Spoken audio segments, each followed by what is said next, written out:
நம்ம ஆட்சி கலைஞ்சிருக்குமா? அவர் சத்தம் போட்டு பேசுனத டிவியில ஒழுங்கா போட்டிருந்தா இந்த ஆட்சியை கலைஞ்சு போயிருக்கான். என்ன ஒரு காமெடி இது!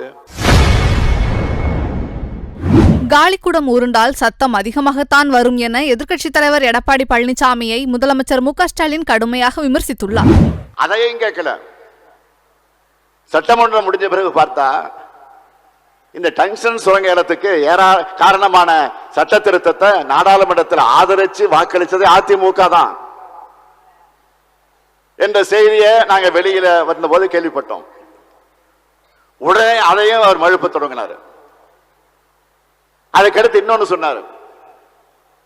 அரசை விமர்சனம் செஞ்சு அவர் சத்தம் போட்டு சத்தம் போட்டு பேசினார், சபையில வாய்க்கிழியே பேசினார்.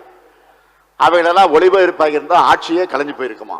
நம்ம ஆட்சி கலைஞ்சிருக்குமா? அவர் சத்தம் போட்டு பேசுனத டிவியில ஒழுங்கா போட்டிருந்தா இந்த ஆட்சியை கலைஞ்சு போயிருக்கான். என்ன ஒரு காமெடி இது!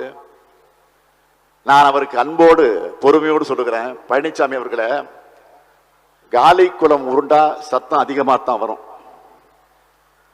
அதே போல நீங்க உருண்டு புரண்டு சத்தம் போட்டாலும் அதுல உண்மை ஒரு துளியும் கிடையாது.